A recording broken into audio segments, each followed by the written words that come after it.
পাল্টাপাল্টি হামলা, ধ্বংসযজ্ঞ আর রক্তপাত থেকে অবশেষে শান্তির পথে কাঙ্ক্ষিত চুক্তি করেছে যুক্তরাষ্ট্র এবং ইরান।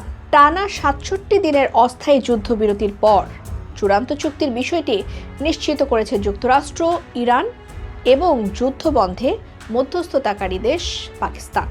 আর এই শান্তি চুক্তি আগামী শুক্রবার আনুষ্ঠানিকভাবে সই হবে সুইজারল্যান্ডের জেনেভায়। পরে জাতিসংঘে নিরাপত্তা পরিষদ সেটির চূড়ান্ত অনুমোদন দেবে।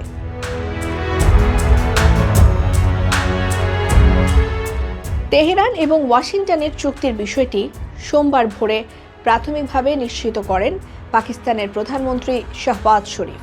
এরপর মার্কিন প্রেসিডেন্ট ডোনাল্ড ট্রাম্প তার ট্রুথ সোশ্যালে চুক্তি সম্পন্ন হওয়ার বিষয়টি জানিয়ে লিখেছেন, হরমুজ প্রণালী সম্পূর্ণভাবে টোলমুক্ত এবং মার্কিন নৌ অবরোধ তুলে নেওয়া হলো।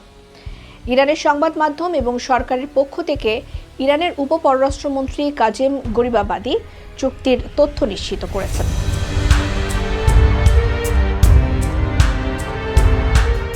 চুক্তিতে অন্তত 14টি শর্ত রয়েছে। যুক্তরাষ্ট্রের পাশাপাশি ইরানকে ছাড় দিতে হচ্ছে পরমাণু সহ বেশ কয়েকটি বিষয়ে।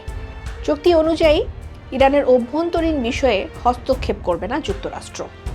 30 দিনের মধ্যে ইরানের বন্দরগুলো ঘিরে থাকা যুক্তরাষ্ট্রের নৌ অবরোধ এবং বাহিনী প্রত্যাহার করবে।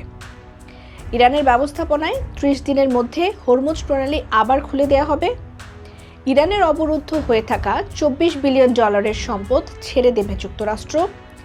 ইরানের ওপর সব ধরনের নিষেধাজ্ঞা তুলে নেবে। পারমাণবিক অস্ত্র তৈরি না করার প্রতিশ্রুতি পুনর্ব্যক্ত করেছে ইরান।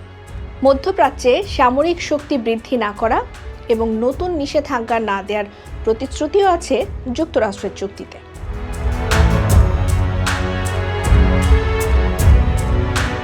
মধ্যপ্রাচ্যে যুদ্ধ অবসানের লক্ষ্যে যুক্তরাষ্ট্র এবং ইরানের মধ্যকার ঐতিহাসিক চুক্তিকে স্বাগত জানিয়েছেন বিশ্বের বিভিন্ন দেশের রাষ্ট্রপ্রধান এবং বিশ্ব নেতারা।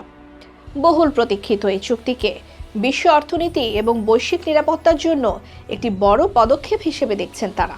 ওয়াশিংটন এবং তেহরানের এই অগ্রগতিকে বজায় রাখতে এবং মধ্যপ্রাচ্যে দীর্ঘস্থায়ী শান্তি প্রতিষ্ঠার অংশ হিসেবে এক যৌথ বিবৃতিতে ইরানের ওপর আরোপিত নিষেধাজ্ঞা তুলে নেয়ার ঘোষণা দিয়েছে ইউরোপের শীর্ষ 4 শক্তি: যুক্তরাজ্য, ফ্রান্স, জার্মানি এবং ইতালি।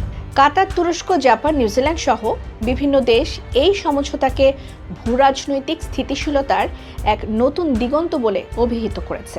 এই চুক্তির মাধ্যমে আগামী 60 দিনের মধ্যে আরও একটি চুক্তিতে যাবে তেহরান, ওয়াশিংটন। যুক্তরাষ্ট্র ইরান শান্তি চুক্তিকে কৌশলগত পরাজয় হিসেবে দেখছেন ইসরায়েলি ডানপন্থীরা।